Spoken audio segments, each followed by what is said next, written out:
Gloria a Dios. Dios les bendiga en esta noche, hermanos. Que Dios les bendiga a todos.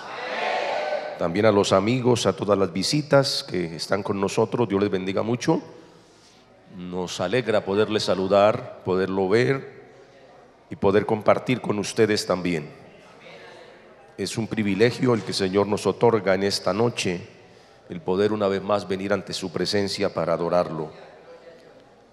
Yo los invito para que nos dirijamos de inmediato a la palabra de nuestro Dios y busque el Salmo 60. Salmo número 60. Vamos a dar lectura a un versículo.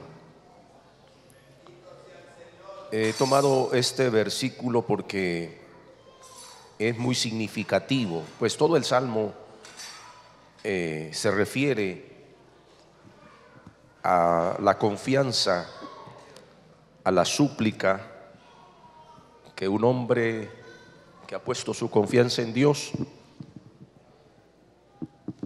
anhela que Dios haga. Pero el versículo 12 es muy significativo y basado en una parte de ese versículo he titulado el mensaje para esta noche. Leamos la palabra del Señor, Salmo 60, versículo 12. ¿Ya lo tenemos?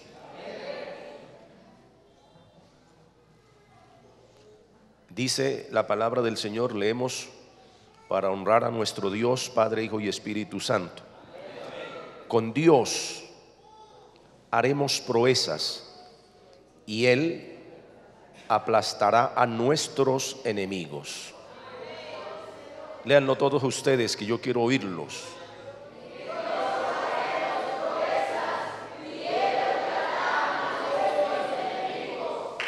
En Dios haremos proezas y Él hollará a nuestros enemigos.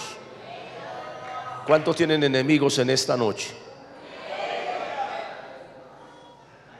Yo tengo muchos, pero lo que pasa es que mis enemigos que tengo no son de carne y hueso. Usted no considere a nadie su enemigo, a ningún ser humano, así le haga daño. Más bien pídale a Dios que tenga misericordia, porque los enemigos de los cristianos no son de carne y hueso, son potestades demoníacas que sí a veces utilizan a los de carne y hueso, eso es cierto, pero que su lucha tiene que librarla no contra el hombre, sino contra los poderes que lo utilizan por no estar en las manos de Dios. Incluso algunos, aunque estando en las manos, supuestamente en las manos de Dios, también se dejan usar de quien no se debieran dejar usar. Amén. Gloria a Dios. Vamos a leer entonces vamos a orar, y vamos a pedir que Dios nos bendiga a través de su palabra. Eterno Dios y Padre que estás en los cielos, te damos gracias por tu palabra que hemos leído, por todo tu pueblo que se ha hecho presente en esta noche. Gracias por mis hermanos, por los amigos, por todos los que estamos aquí. Dígnate, Padre, a darnos el alimento espiritual que necesitamos, usando tu palabra para hablar a nuestro corazón, para infundir a través de la misma aliento, confianza, seguridad, fe, para ver cosas grandes, Señor, que hasta el día de hoy no hemos visto. Haz que esta palabra, Señor, cumpla tu propósito al ser enviada. Señor, que la misma corra y sea glorificada en medio de tu pueblo. En el nombre de Jesús de Nazaret lo pedimos dándote gracias, oh Dios. Amén y amén. Pueden tomar su lugar en esta hora dándole la gloria a Dios. El tema lo he titulado En Dios haremos proezas. basado en el versículo leído. Pero antes de ir un poco adelante en la enseñanza de la palabra o en el mensaje, quiero que usted por lo menos conozca lo que significa esta palabra proeza. Tanto en el idioma nuestro, en el español, como en el original, tiene el mismo significado la palabra proeza, y se refiere a un acto de valor realizado por una persona, se refiere a un acto de un hombre bueno, pero también la misma palabra proeza se refiere a un logro de gran envergadura, se refiere a una hazaña realizada o alcanzada por una persona. Esos son los significados de la palabra proeza. Y mirando la palabra de Dios, cuando ella se refiere a proezas, tenemos que entender que hay dos clases de proezas. Amén. Una, a las intervenciones exclusivamente realizadas por Dios, o sea, proezas hechas por Dios. Pero también se refiere a la parte humana, proezas que yo puedo hacer como su hijo o su hija en Dios. Y David está citando a las proezas que él había alcanzado en Dios. Amén. O sea, que Dios es un Dios de proezas, pero nosotros, sus hijos, también en Dios podemos hacer proezas.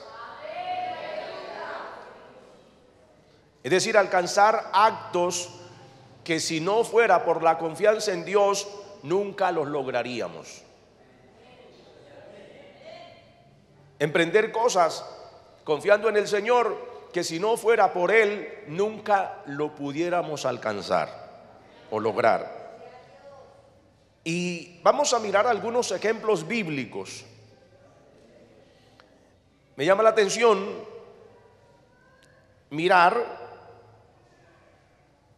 que en el comienzo del libro de Génesis, donde está prácticamente registrado todo lo que Dios hizo, o sea, las proezas de Dios desde la creación en adelante, ¿cierto? Porque son los hechos directos de Dios. En lo que tiene que ver con la creación, eso se le puede llamar como proezas de Dios, hechas por Dios. Pero ya en el capítulo 12 del libro de Génesis, yo observo tanto las proezas hechas por Dios como las proezas alcanzadas en Dios. ¿Y de qué se ocupa el capítulo 12 del libro del Génesis? En la primera parte de este capítulo se ocupa hablar de el llamamiento de Abraham.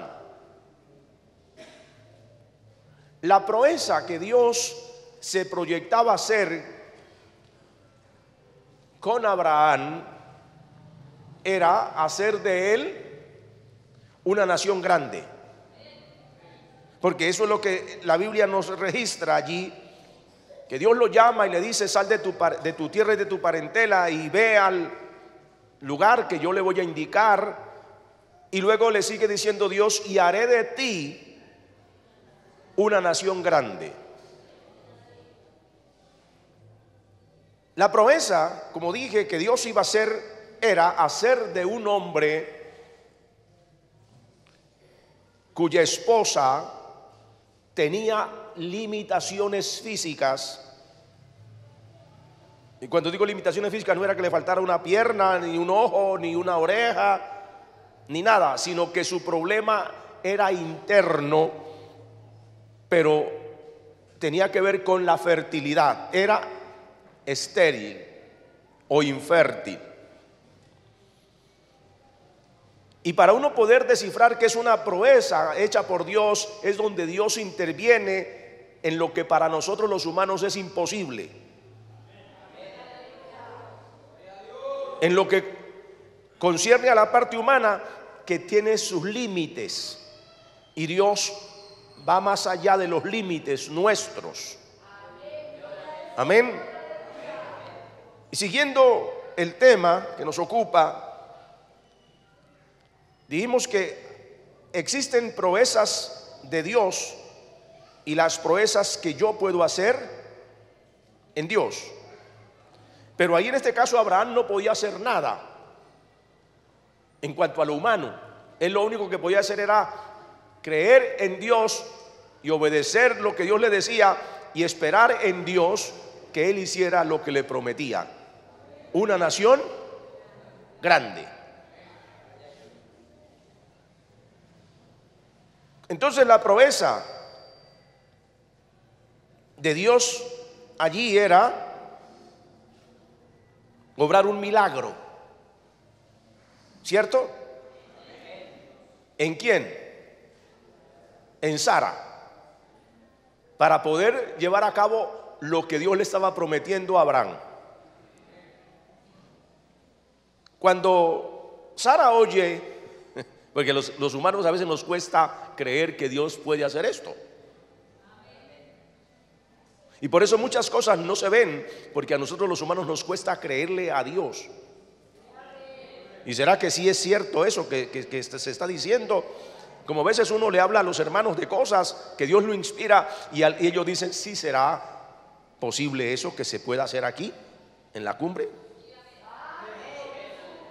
Y comenzamos a mirar nuestra parte humana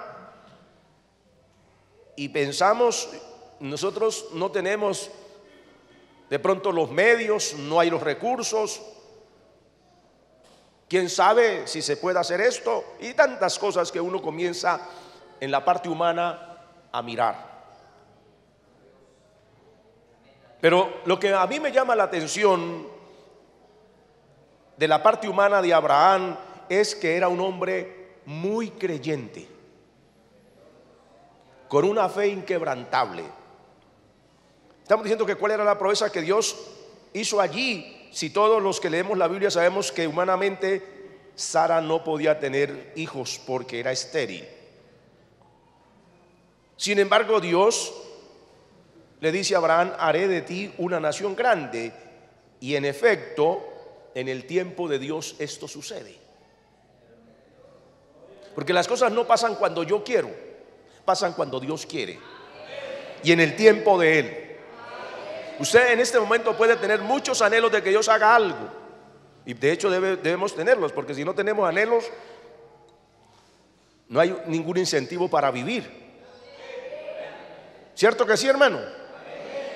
Si usted no está aquí en la iglesia esperando algo de Dios, por lo menos que Él venga por usted, está perdiendo el tiempo al venir a la iglesia. ¿Sí o no? Seguro, está perdiendo el tiempo. Si usted no cree que eso sea posible, pues entonces está perdiendo el tiempo. Y miremos lo que dice la palabra, ¿no? Que en el tiempo de Dios Él lo hizo. Está en el libro de Génesis capítulo 18. Vamos a ir allí rápidamente. Génesis 18, donde se hace pública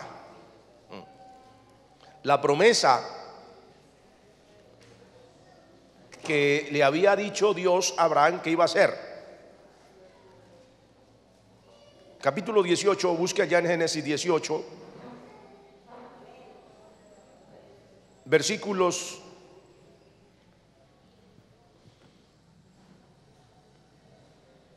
1,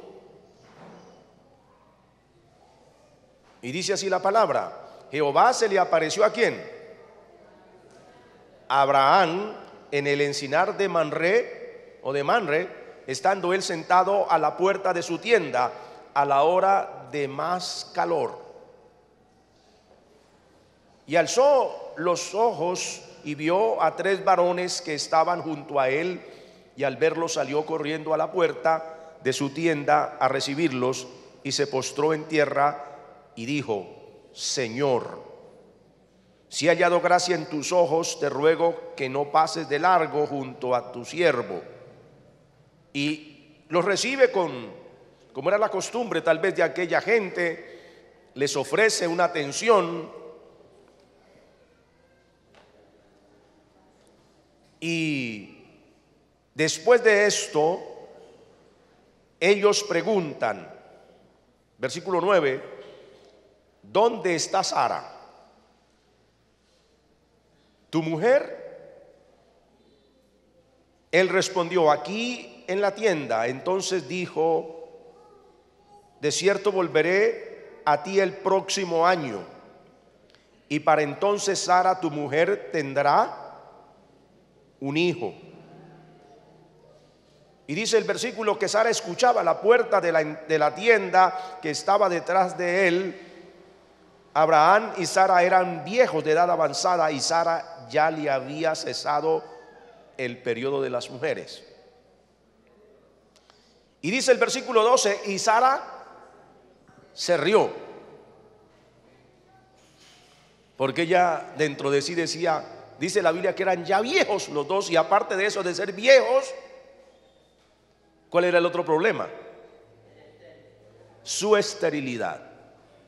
Por eso ella se rió, porque dijo, y ella no pensó que esos 3 varones, de la cual dice aquí la Biblia, tenían que ver con lo que Dios había dicho cuando lo llamó de allá de Ur de los Caldeos: haré de ti una nación grande.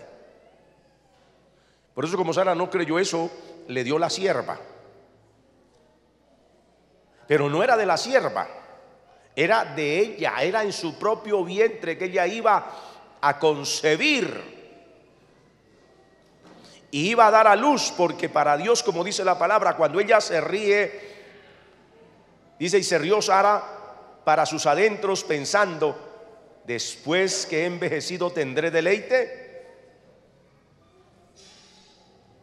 Así como dice la Biblia, los viejitos dormían juntos por abrigarse. La Biblia habla así de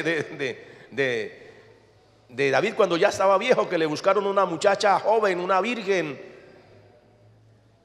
para que durmiera al lado de David, pero era solo para que David, que ya estaba tan viejo, ni siquiera se calentaba y le diera calor. Era solamente para eso. Me imagino que los 2 viejitos ya dormían juntos allí solo por abrigarse. ¿Entiende lo que estoy diciendo? Pero por eso Sara se ríe, dice: yo ya vieja voy a tener deleite. No, ¿cierto que eso es lo que está haciendo aquí la Biblia? Siendo también mi Señor ya viejo. Entonces Jehová dijo a Abraham: ¿por qué se ha reído Sara diciendo: será cierto que he de dar a luz ya vieja? Y miren lo que dice el versículo 14: ¿acaso hay alguna cosa difícil para Dios? Pregunto en esta noche a los hermanos aquí también: ¿será que hay alguna cosa imposible para Dios? Si de pronto Dios le ha dicho, como a Abraham, algo por allá tiempo atrás que va a hacer con su vida, y usted dice: han pasado tantos años y no ha pasado nada, tal vez a Dios se le olvidó. Tal vez Dios canceló los planes que tenía con mi vida. No.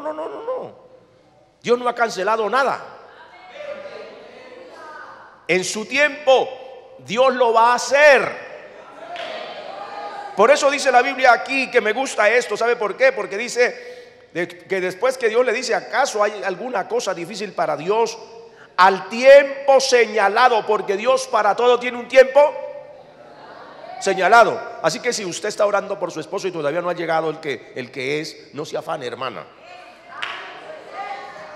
Dios va a hacer la proeza de darle su esposo. Créalo. Y puede ser que el año entrante se estén celebrando las bodas suyas. ¿Usted cree esa proeza? Aleluya, dele gloria a Dios, hermano. Usted dirá, yo ya a esta edad que tengo, imposible. Crea que es posible para Dios todo. ¿Sí o no? Se ríen las jóvenes apenas. Seguro que sí. Igual para los muchachos que ya los que ya se sienten también como que ya ha pasado mucho tiempo y nadie se fija. Yo le decía que ya a un hermano lo molestaba, que ya tiene 50 y tantos. Y dije, ¿usted qué está esperando? Agárrese de Dios, hermano, y crea que Dios le va a dar. Eso sí, también mire, le decíamos con mi esposa, que sea compatible con usted, porque a veces ya esos cuarentones, como dijo alguien, aspiran a casarse con una sardina por ahí de 16. Y eso ya como que no se ve muy bien. Sí, seguro, hermano. Soy un poco realista. Amén. Pero tranquila, si usted cree, Dios en su momento hará. Porque esta Sara dice, al tiempo señalado volveré a ti, y para entonces Sara tendrá un hijo. Eso fue la promesa. ¿Se cumplió? Vamos al capítulo 21. Porque aquí estudiando la Biblia para darnos cuenta si es cierto o no. Allí mismo en el capítulo 21, hermano, versículos 1 y 2 dice: visitó Jehová ¿a quién? A Sara, como había dicho, e hizo Jehová con Sara como había prometido. Porque cuando sale de la boca de Dios una palabra respecto a algo, no va a fallar. Porque Dios no nos falla. Porque Dios no incumple lo que promete. Y por eso dice el versículo 1 textualmente, como le había prometido. ¿Y qué dice el 2? Si ella estaba riendo de eso, que ella no iba a tener deleite, ni que su esposo ya era viejo. Pero mire lo que dice el versículo 2. Sara concibió y dio a Abraham un hijo en su vejez, en el plazo que Dios le había dicho. Y ahí comenzó a cumplirse lo que Dios le había dicho: haré de ti una nación grande. Gloria al nombre del Señor. Además de eso le había dicho también algo más: le voy a hacer un hombre con un nombre grande. Porque dice: engrandeceré tu nombre. Y hasta hoy el nombre de Abraham sigue siendo un nombre grande, engrandecido en medio de todo el pueblo de Dios, por ser el padre de la fe. ¿Se da cuenta que lo que Dios dice sí lo cumple? Estamos hablando de las proezas que Dios hace, porque la proeza que Dios hizo fue darle fertilidad a la matriz de Sara y hacer que ya viejitos pudieran tener un hijo y llevar a cabo Dios su propósito. Esa es la proeza que hizo Dios. Pero la proeza de Abraham, ¿cuál es?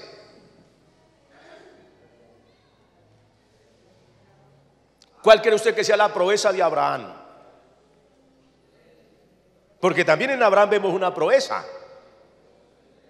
¿No se le ocurre nada? ¿Cómo? La fe inquebrantable que él tenía. ¿Ve? Dice en el Romanos capítulo 4, vamos ahora al Nuevo Testamento. Porque aquí es mostrando por la Biblia para que usted nos diga: ¿y de dónde se inventó el pastor ese tema? Pues de la Biblia. Amén. Capítulo 4, versículos 18 al 22. Romanos 4, 18 al 22. Dice allí la palabra así: por esto, él creyó, 18 al 22, él creyó en esperanza contra esperanza para llegar a ser el padre de muchas. naciones, conforme a lo que se le había dicho, así será tu descendencia. Y dice el 19, y su fe no se debilitó al considerar su cuerpo, que ya estaba como muerto, siendo casi de 100 años. O la esterilidad de la matriz de Sara, tampoco dudó por incredulidad de la promesa de Dios, sino que se fortaleció por la fe, dando gloria a Dios, plenamente convencido de que era también poderoso para hacer todo lo que había prometido. La hazaña de Abraham consiste en no dudar. También es una proeza. La gente que es creyente todo el tiempo que sea necesario, porque hay quienes creen al principio y después dudan. Pero aquí hay una fe que se cuenta como proeza en Abraham. Amén, hermano. Para esperar en Dios, para tomarse el tiempo que fuera necesario esperando en Dios, sin dudar, sin claudicar, para que Dios hiciera lo que le había dicho también. Y él también creyó que no era problema la matriz de Sara. Dice que él no dudó de que Dios podía hacer algo, porque Dios le había dicho: ¿acaso hay algo difícil para mí? No, no lo hay. Ustedes lo acabaron de decir, que no había nada imposible para Dios. Vamos a mirar otros ejemplos rápido, porque el tiempo sí avanza, hermanos. Segundo punto, cuando David expresa estas palabras, porque está hablando David cuando dice: en Dios haremos proezas y Él hollará a nuestros enemigos. Allí, según el encabezamiento que hay en el Salmo 60, se registra, mi Biblia registra algo que es allí como comentado por los biblistas. Y dice algo que me llama la atención, que este salmo, el Salmo 60, se escribe justo para hacer un recuento de lo ocurrido en unas batallas. Mire lo que dice allí. Vamos a analizar un poquitico esto. Dice que es una plegaria que hace David pidiendo ayuda contra el enemigo, y que está también allí entrelazado este salmo con el Salmo 108 del versículo 6 al 13, pero que dice que es el músico principal sobre lirios, que es un testimonio, dice, Mictán de David para enseñar cuando tuvo guerra contra Aram Naharaim y contra Aram de Soba, y volvió Joab, y destrozó a 12,000 de los edomitas en el valle de la sal. Eso es lo que él está contando en este cántico, de los hechos poderosos de Dios, de esas proezas, de cosas que no se pueden lograr sin la ayuda de Dios. Cuando alguien ha puesto su confianza plena en Dios. Pero yo quiero que miremos algo, porque es que David está enumerando esos hechos poderosos de Dios, pero también él está hablando de su vivencia personal. Porque David es un testimonio real de que Dios sí hace proezas y que en Dios podemos hacer proezas. Hablemos de las proezas que hizo David en la parte humana. Primero, volvamos al libro de Samuel, primer libro de Samuel, capítulo 1. Capítulo 17. Primer libro de Samuel, capítulo 17, versos 17 en adelante.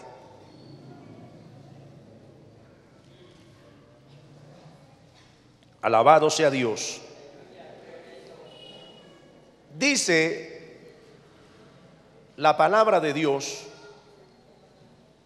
primer libro de Samuel, capítulo 17, versículo 17, dice así: y dijo Isaí a David su hijo: toma ahora para tus hermanos un efa de este grano tostado, y estos 10 panes llévalo pronto al campamento a tus hermanos. estos 10 quesos de leche los llevarás al jefe de los 1000, o sea, digamos al capitán o general, qué sé yo, del ejército. Fíjate si tus hermanos están bien y trae algo de ellos como prenda. Dice el versículo 19: mientras tanto Saúl, ellos y todos los de Israel estaban en el valle de Ela peleando contra los filisteos. El versículo 20 dice: se levantó pues David de mañana y dejó las ovejas al cuidado de un guarda.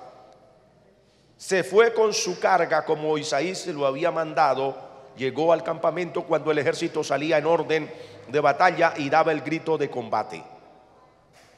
21. Se pusieron en orden de batalla Israel y los filisteos, ejército frente a ejército. Entonces David dejó su carga en manos del que guardaba el bagaje y corrió al ejército. Cuando llegó, preguntó por sus hermanos si estaban bien. 23. Mientras hablaban con ellos, aquel paladín que se ponía en medio de los dos campamentos, llamado Goliat, el filisteo de Gat, salió de entre las filas de los filisteos diciendo las mismas palabras, y lo oyó David. Todos los hombres de Israel que veían a aquel hombre huían de su presencia y sentían gran temor. Era un momento difícil en la historia de Israel, porque este llamado Goliat tenía atemorizado a todo Israel. Saúl no tenía el valor de enfrentarse. Estamos diciendo que una proeza es un acto de gran valor, hecho por un hombre bueno, un hombre que cree que Dios puede hacer algo y se atreve a romper, hermano, el protocolo de guerra, como fue irse de una forma que no era usual para la guerra, con 5 piedritas nada más, una honda y una vara y su bolso pastoril o saco pastoril, como dice la Biblia, creyendo en la providencia de Dios, creyéndole a Dios que era posible.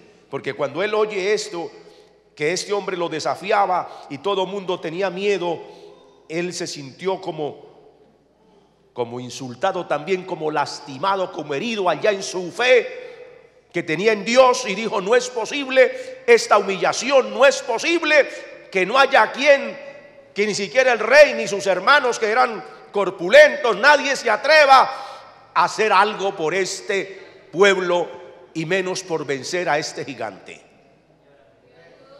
Esa es la proeza. Y él pregunta: bueno, ¿qué le van a dar al hombre que lo venza? Porque cuando él ve que todo el mundo huía, él dentro de sí dijo: qué cobardes son estos. Y se sintió él motivado a pelear. Se sintió inspirado, confiando en Dios, pero también confiando en sus habilidades que tenía frente al peligro, frente, como él mismo lo expresa, ante los leones y los osos. Y cuando él pregunta: ¿qué le van a dar al hombre que lo venza? Él dice: ¿no habéis visto aquel hombre que ha salido? Él se adelanta para provocar a Israel. Al que lo venza, el rey proporcionará grandes riquezas y dará a su hija y eximirá de tributos a la casa de su padre en Israel. Y dijo David: oiga, está buena la propuesta, ¿cierto que sí? Están buenos los privilegios que le van a dar, porque ser yerno del rey, qué privilegio, ¿sí o no? Y que le den riquezas, hermano, si todo el mundo se desvela por eso, por las riquezas, ¿sí o no? Ahorita ninguno. Si no, ¿para qué trabaja usted si no le interesa la plata? ¿Para qué se afana si no le interesa nada? ¿Y para qué a veces es hasta tacaño con usted mismo si no le interesan las riquezas? A todo el mundo le interesa. A veces ni come bien por ahorrar. Todo el mundo, cuando él oye que de eso es riquezas y que todo esto, dijo, está interesante el asunto. Pero cuando oye el hermano de él, esto se enoja. Y mire lo que dice. Al oírlo hablar así con aquellos hombres, Eliab, su hermano mayor, se encendió en ira contra David y le dijo: ¿para qué has descendido acá? Qué malagradecido, si había ido a llevarle de comer y todavía lo insulta. Hay gente así malagradecida en la iglesia, ¿cierto? Dios les está dando y todavía no están satisfechos. Mire, sin embargo, escúcheme esta partecita. Sin embargo, cuando él se ve regañado, él no se desanima. Él, como decimos nosotros en nuestro lenguaje, simula la situación, se aparta, dice, porque le dice: ¿para qué has descendido acá? ¿A quién has dejado aquellas pocas ovejas en el desierto? Yo conozco tu soberbia y la malicia de tu corazón. Has venido para ver la batalla. ¿Cuál batalla? Si estaban allá escondidos, llenos de miedo. Eso le hubiera lucido a Eliab, que hubiera hecho eso si estaba allá enfrentando al gigante, pero estaba por allá tal vez escondido, acobardado también igual al rey. ¿Cierto, hermano? Sin embargo, esto no lo desanima a él, esto no. Dice, él le contesta: ¿qué he hecho yo ahora? ¿No es esto solo un mero hablar? Dijo David, y apartándose de él se dirigió a otros y les pregunta lo mismo: ¿cuál es la recompensa? Y vuelven y le dicen lo mismo. Y entonces alguien le dijo eso a Saúl, verso 32, y lo mandan llamar. Saúl lo manda a buscar, porque Saúl de pronto pensó: ¿será que hay por ahí alguien que sea como guerrero experimentado? Que lo traigan a ver, porque a ver si nos auxilia en este momento de vergüenza nacional, porque era una vergüenza nacional para el pueblo. ¿Sí o no, hermanos? ¿Y sabe qué sucede? Lo llevan ante Saúl, y cuando Saúl lo ve, lo compadece. Este muchacho tiene muchos deseos de hacer, porque a veces uno desprecia a cierto alguien porque uno lo mira desde la parte humana y dice: ¿con qué va a hacer algo? Por allá estaba mirando a Edwin cuando alguien le dijo: ¿y usted qué hace allá detrás de fulano? Él no tiene nada que ofrecerle. Yo le dije la verdad, yo no tengo nada que ofrecerle, y aún todavía les digo a los hermanos: yo no tengo nada que ofrecerle a nadie. Pero yo sí sé que hay un Dios que sí nos puede dar lo que necesitamos, porque eso es soberbia humana, hermano. Él dijo: este muchacho, ¿con qué va a pelear con el filisteo? Pero claro, él busca la manera de no herir de pronto los sentimientos de David, que por lo menos tenía el deseo de hacer algo por el pueblo, ya que él no se enfrentaba, no tenía el valor, ¿cierto? A veces, ¿cuántas veces pasa en la iglesia que alguien quiere hacer algo y dice: tengo, y usted viene como una aplanadora y ¡pah!, sepulta las ilusiones de ese pobre? Usted no sirve para nada. Como muchos han dicho: usted es un bueno para nada. ¿Alguna vez no le han dicho a usted eso? Yo me acuerdo, hermano, cuando oí las palabras de mi propio pastor, que dijo: Pedro no promete nada. Y es que yo a nadie le prometo nada. Otro pastor, cuando yo llegué a la ciudad de Duitama a abrir la obra, fue a humillarme allá y a decirme: aquí han venido, y porque tenía la iglesia, o sea, la congregación más numerosa de la ciudad, me dijo: aquí han venido muchos como usted, y hizo así la trompa, y les ha tocado irse, así que usted aquí no puede hacer nada. Y le dije: estoy de acuerdo con usted, yo aquí no voy a hacer nada, pero el que me llamó a esta ciudad hará lo que él quiere hacer, así que usted despreocúpese de mí, esté tranquilo, duerma tranquilo y coma tranquilo. Porque hay gente así que le gusta sepultar ilusiones de los demás. Pero en medio de la vergüenza que él sentía, dijo, bueno, si este por lo menos tiene la intención de hacer algo, tratemos de ayudarle, como por darle un poquito de moral. Y le dice, entonces, bueno, está bien.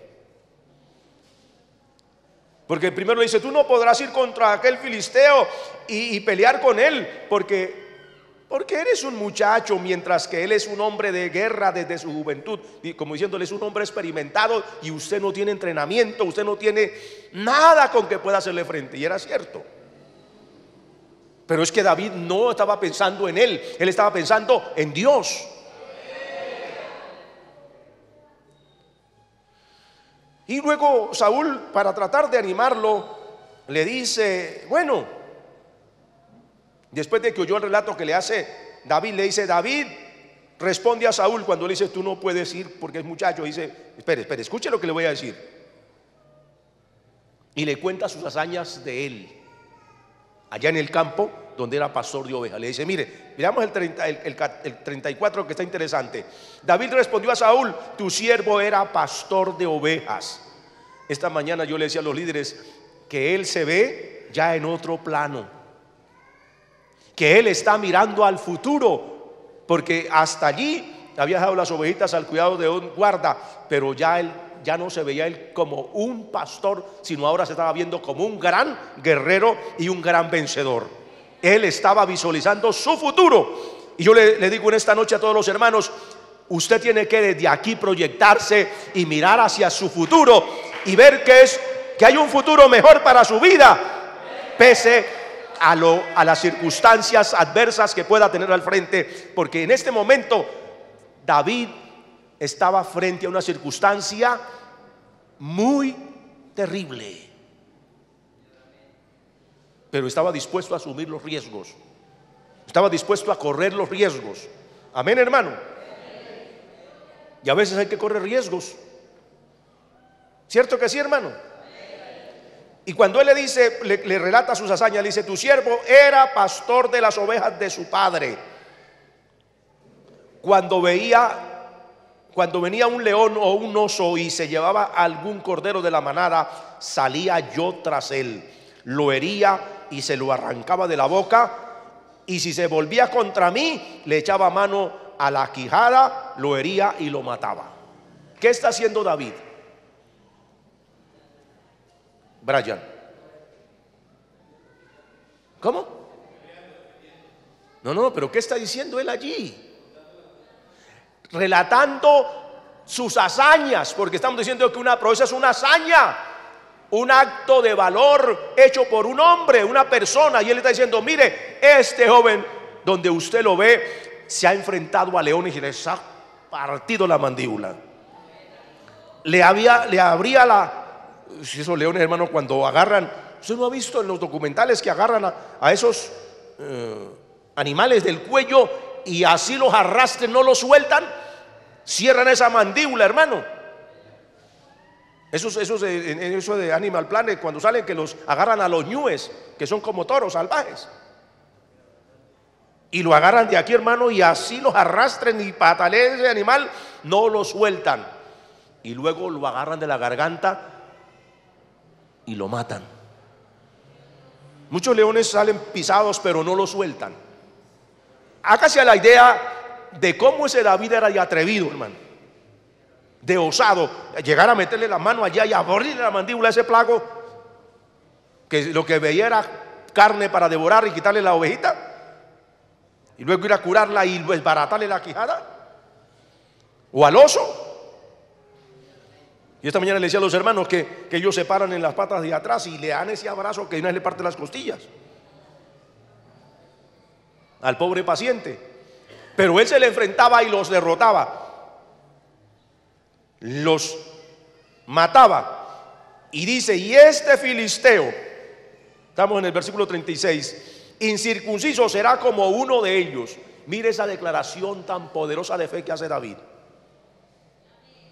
Él habla primero de sus hazañas, pero dice, en Dios yo lo voy a igual que al oso a derrotar, igual que al león, lo voy a escuartizar. Claro, él no lo hizo así, Pero él dijo: será como uno de ellos. ¿Y qué dice la Biblia? Porque él dice: ya fuera león o fuera lo que fuera, yo lo mataba. Y este incircunciso está provocando al ejército del Dios viviente. Y dice el versículo 37: Jehová añadió a David que me ha librado de las garras del león, de las garras del oso. Él también me librará de las manos de este filisteo.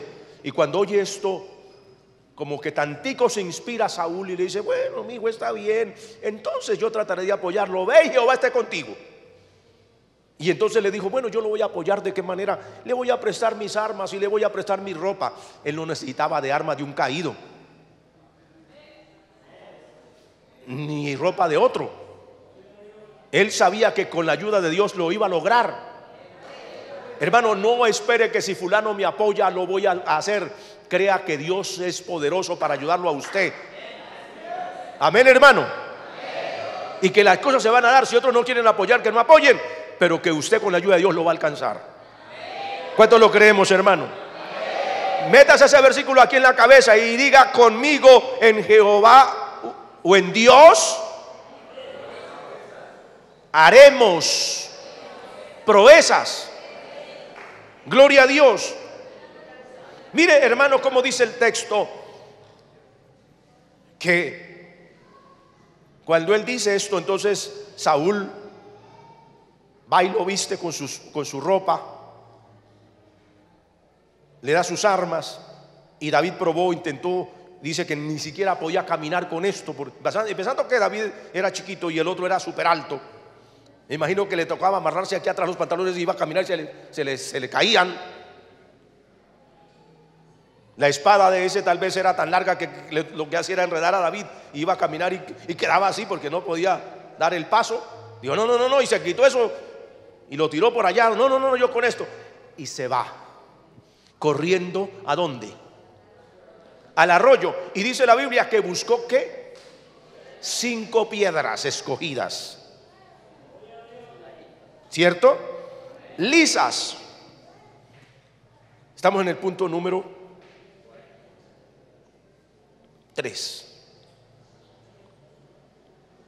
2, perdón. Saúl, al ver la determinación que había en David, lo quiso ayudar con sus armas y con su ropa, pero él vio que eso tampoco le funcionaba. Y entonces es cuando él va al arroyo. Él era consciente del riesgo que corría. Él sabía. Escúcheme bien lo que voy a decir en este momento. Eso no está aquí en la Biblia, yo estoy imaginándomelo. ¿Por qué él dice en la Biblia que buscó 5 piedritas bien lisas? Que no tuvieran nada, ninguna protuberancia, algo en que se pudiera enredar en la onda y fallara. ¿Sí o no? Él decía: aquí yo no puedo fallar. Y es lo que tiene que pensar cada cristiano, en no fallarle a Dios. Amén, hermano. Y él tal vez decía: yo no puedo fallar, porque si fallo en esta, ese hombre me tira esa lanza desde lejos y como él mismo le había dicho: venga, que yo le voy a dar su carne a comer a las aves. Y él estaba consciente del riesgo que estaba corriendo, que iba a correr ahí. Por eso se aseguró y escogió las piedras. Y permítame especular un poquito. Tal vez mientras escogía las piedras decía: Dios, ¿cuál de estas 5 es? Guíame, ¿cuáles? Y tal vez las agarraba así en la mano y tal vez las miraba bien y le pasaba la mano, que estuvieran bien lisitas, y el peso de cada una. ¿Cuál de estas, Señor? Porque yo no quiero fallar, no quiero errar ese disparo que voy a hacer con esta lanza. Me imagino a David allá. Y el otro, cuando lo vio allá, dijo: pero ¿para qué me apuro? Se fue despacio. Y creo que se detuvo y se levantó el casco para mirarlo bien. Y el otro allá listo, dándole como una hélice de helicóptero, hermano, vuelta a esa onda y apuntándole, y el otro caminando despacito. Y cuando se detiene tantico y se levanta el casco, dijo, es el momento, y se la suelta, hermano. Porque él dijo, yo no puedo fallar en ese disparo de onda. Y Dios le añadió velocidad como un proyectil, hermano, y de una vez se le quedó clavada en la frente a ese tipo. Se imagina el estruendo cuando cayó semejante hombre y sonó los peroles esos que cargaba. Porque él dice, su lanza y su jabalina no le van a servir. Él le dice, tú vienes a mí con espada, lanza y jabalina, pero yo voy contra ti, ¿en quién? En el nombre de Jehová, el Dios de los ejércitos de Israel, a quien usted está provocando. Y él le dice, el versículo 46, Jehová te entregará hoy en mis manos, yo te venceré. ¿Está seguro? Está hablando con firmeza, como debe hablar un cristiano verdadero. No, quizá Dios hará algo, tal vez Dios haga algo. No, él está seguro, yo te voy a vencer, porque Dios lo va a entregar en mi mano y te cortaré la cabeza. ¿Y con qué se le iba a cortar si no tenía espada? Si el otro me imagino que se reía Goliat cuando escuchó eso, porque ¿con qué me va a cortar la espada? ¿Con un palo? Perdón, la cabeza. ¿Con qué me va a cortar la cabeza? ¿Con una vara? O tal vez será que me va a agarrar con esa cuerda de la onda y me la va. ¿Cómo me la va a cortar? Pero él estaba seguro y dice, y sabrá toda la tierra que hay Dios en Israel, y toda esta congregación sabrá que Jehová no salva con espada ni con lanza, porque de Jehová es la batalla y él os entregará en nuestras manos. Qué seguridad de este hombre, hermano. ¿Qué tanta seguridad tiene usted en Dios? Te pregunto en esta tarde. ¿Qué tanta confianza tenemos? Él no habla esto porque quiere escribir algo. Él habla de sus vivencias, es su propia experiencia, es su confianza absoluta en Dios la que lo lleva a este gran triunfo. Y dice la palabra, el versículo 50, el 49, metió David su mano en la bolsa, tomó de allí una piedra, la tiró con la honda e hirió al filisteo en la frente. La piedra se le clavó en la frente y cayó a tierra sobre su rostro.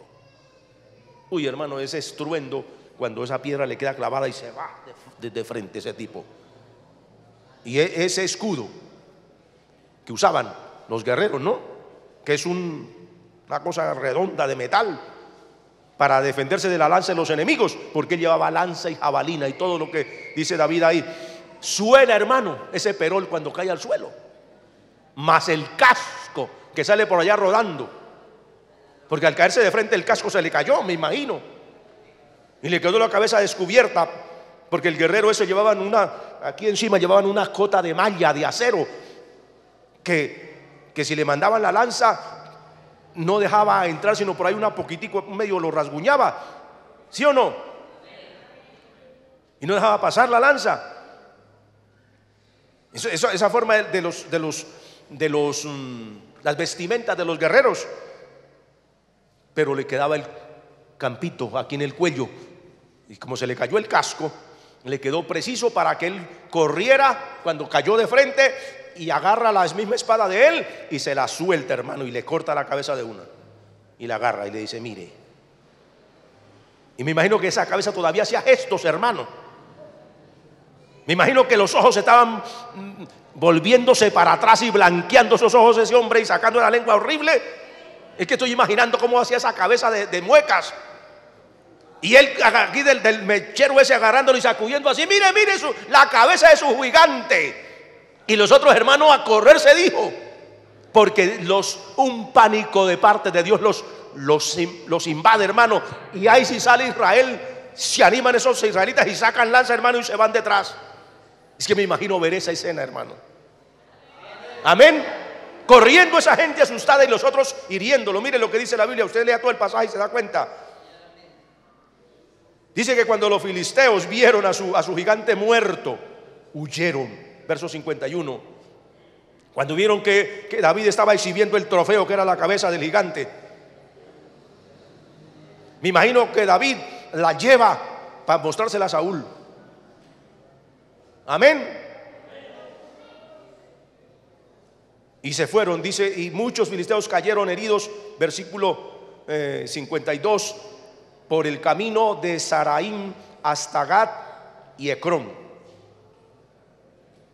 Y ¿se cumplió o no se cumplió esa hazaña? De una forma extraordinaria. Un acto valeroso, se llama una proeza. Un logro de gran envergadura, como quitarle la cabeza a un gigante y vencerlo con una piedra. Eso es un acto, un hecho de gran envergadura. Luego miremos otras hazañas rapidito, porque el tiempo ha avanzado, hermano, y yo no quiero que usted se me quede dormido. Pero es que el tema, hermano, está importante, no lo podemos dejar a medias. Leamos rápidamente. Dije que él sabía que era un gran riesgo, pero David dice: Jehová es el que me va a dar la victoria, y efectivamente se la dio. Números 5, ya terminamos. Vamos a mirar otros ejemplos. Miremos otros casos, y es acerca de los valientes de David. Yo dije esta mañana que donde hay un valiente, ese valiente inspira a otros a ser valientes. Donde hay un hombre espiritual, él inspira a los demás a ser espirituales. También donde hay un carnal y se rodea de gente débil, también ¿qué hace? Contaminarlos a ser carnales como él. Pero en este caso, como David era un guerrero valiente, un hombre de una confianza plena en Dios, los otros que estaban a su lado se fortalecieron también y se convierten en hombres muy valientes. Yo quiero que en esta iglesia de la Cumbre, escúcheme y mire para acá, se levante un ejército de guerreros de gran, escúcheme bien, de gran nombre. Que el diablo los tema, que el diablo tiemble. Cuando alguien de ustedes se pare a predicar, hermano, con la unción de Dios, que el diablo tiemble como corrieron los filisteos en aquel momento. Gloria a Dios. Mire lo que dice la Biblia acá, en el segundo libro de Samuel, capítulo 23. Vamos allá a ir un poquito adelante. Váyase conmigo al capítulo 23 del segundo libro de Samuel. Allí habla sobre los 30 valientes de David. Dice el versículo 8: estos son los nombres de los valientes que tuvo David: Josep, Basebek, el Tacmonita, el principal de los capitanes, que era Adino, el esnita, quien mató a 800 hombres en una ocasión, uno solo. ¿Mató a cuántos? A 800, uno solo. Y por eso era el principal de todos los capitanes, por esa hazaña terrible. Miremos el segundo, se llama Eleazar. Dice la palabra en el versículo 10: a quien la espada le quedó pegada en la mano. Leamos lo que dice el versículo 10. Este se levantó e hirió a los filisteos hasta que su mano se cansó y se le quedó pegada a la espada. Aquel día Jehová dio una gran victoria. El pueblo volvió tras él tan solo para recoger el botín.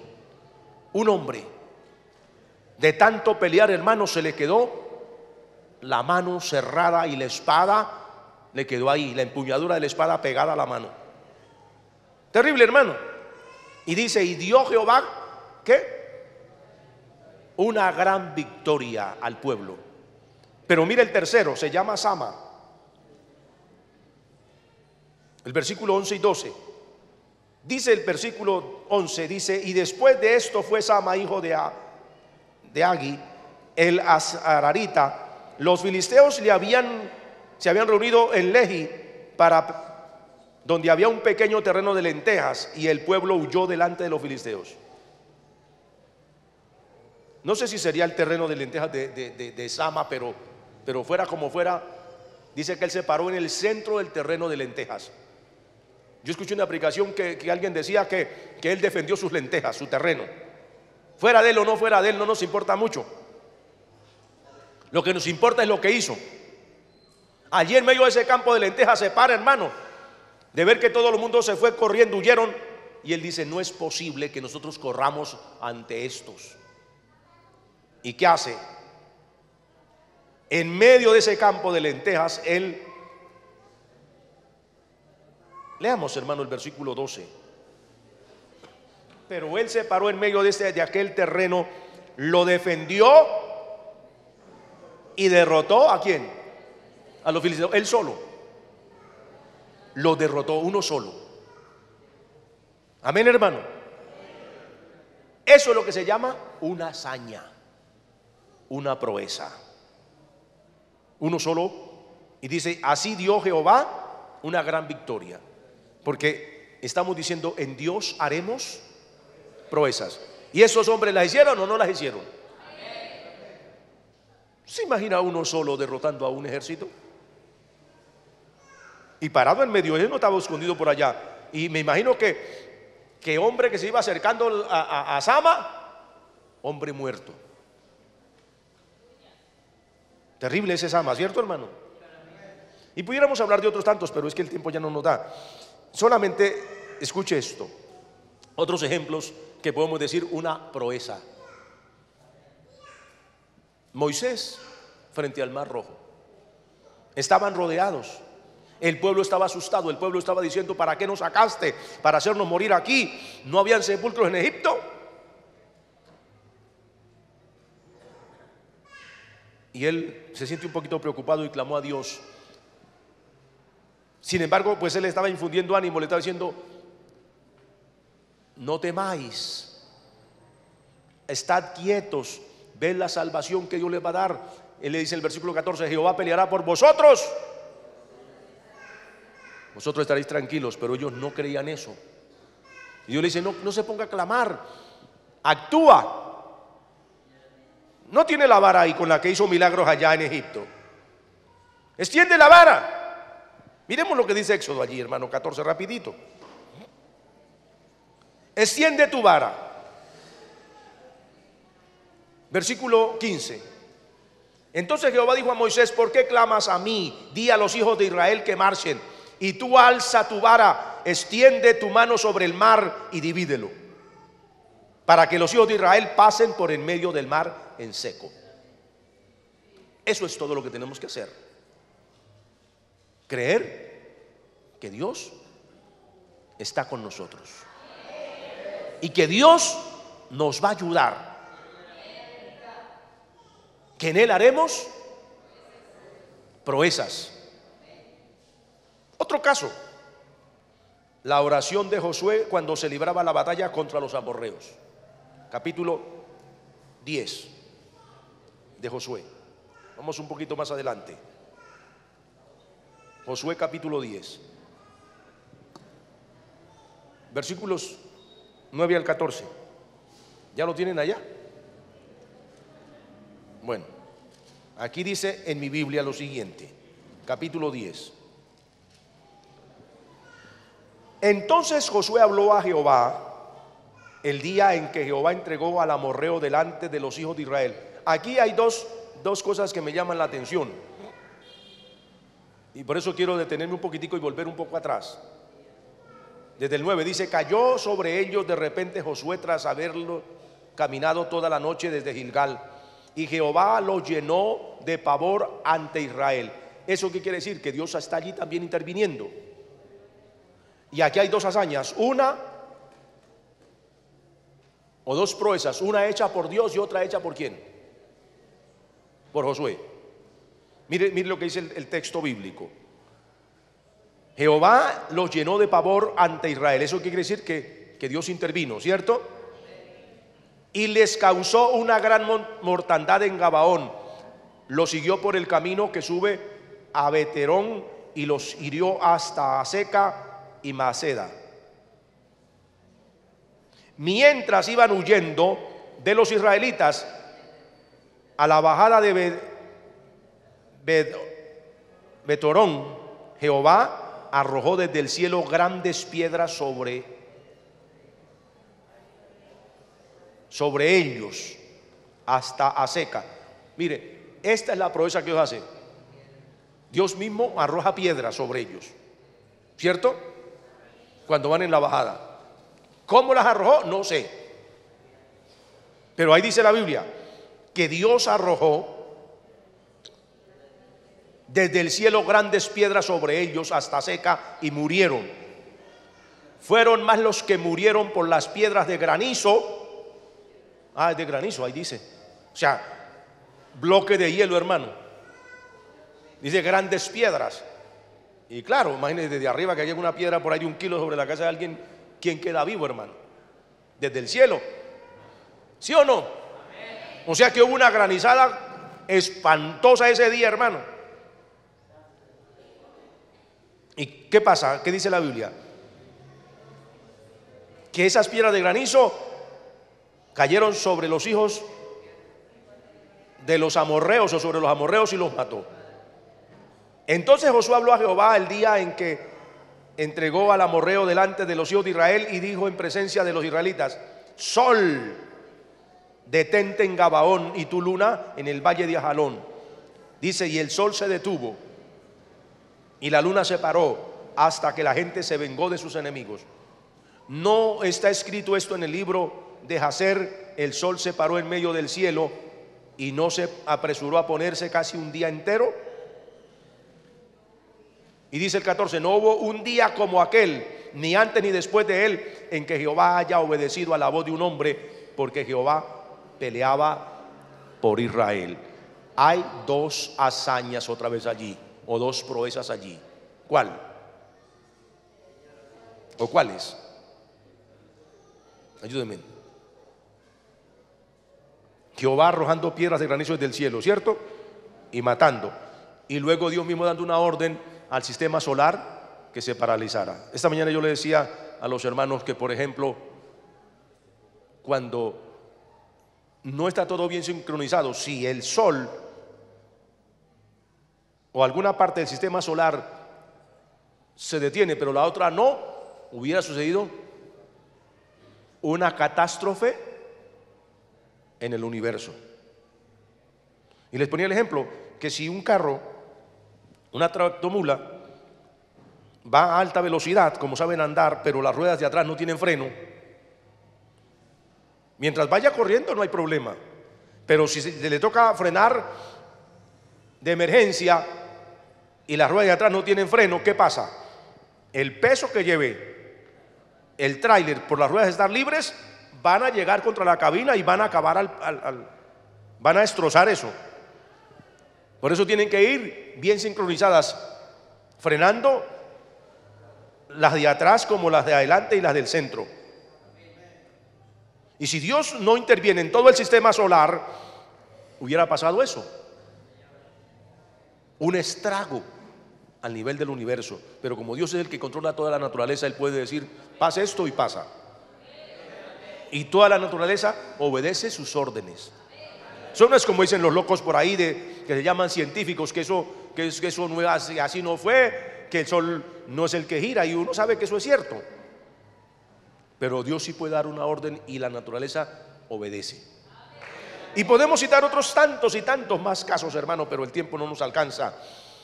Lo único que yo le quiero decir a usted es que si nosotros logramos depositar toda nuestra fe en Dios, también en este tiempo haremos ¿qué? Proezas. En Dios haremos proezas. Y que sea usted el que diga, Dios hizo esto y esto, y no que le cuenten los demás. Usted puede decir, Dios hizo conmigo esto, yo soy testigo. Yo soy testigo, como decimos en el coro, del poder de Dios. Que usted sea testigo del poder de Dios. Póngase de pie, hermano. Vamos a orar y vamos a dar gracias a Dios. Le vamos a pedir al Señor que nos ayude en estos tiempos también a hacer proezas en Él. Padre celestial, en el nombre de Jesús, Yo te doy gracias por esta palabra que tú nos regalaste en esta noche. Permítenos, Rey de Reyes y Señor de Señores, poder confiar plenamente en tu palabra, y que nosotros hoy también, como David, podamos decir que en ti podemos hacer proezas, alcanzar metas, lograr objetivos, realizar proyectos que si no es con la ayuda tuya sería imposible alcanzar, sería imposible realizar. Pero estamos seguros de que todavía, cuando alguien clama, como dice Jeremías, tú oyes, tú respondes. Dios mío, ayúdanos a poner toda nuestra confianza en ti, y permítenos tener una fe inquebrantable como la de Abraham, que nunca dudó por incredulidad, lo dice tu palabra.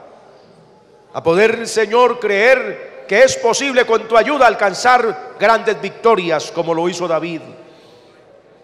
Poder también, Señor, saber que si en algún momento fuera necesario que tú mismo intervengas usando la naturaleza, como lo hizo en la batalla contra los amorreos, también tú lo harás, Señor. Tu palabra dice en Juan 14:12, Señor, que los que creemos en ti haremos obras mayores que las que tú hiciste. Y tú diste vista a los ciegos, resucitaste muertos, Señor, multiplicaste los panes y los peces para dar de comer a tu pueblo. Multiplica hoy lo poco que has puesto en nuestras manos para poder llevar a cabo la obra, los proyectos y todo lo que tú quieres que hagamos para la gloria tuya, Señor. Dios mío, hay un pueblo aquí que se ha reunido para oír la palabra. Haz que esta palabra, Señor, active la fe de ellos, y ellos también se conviertan en testigos de las proezas que tú haces en estos días, Señor, donde pocos creen que esto sea posible hoy. Te lo pedimos en el nombre de Jesús y te damos muchas gracias. Amén y amén.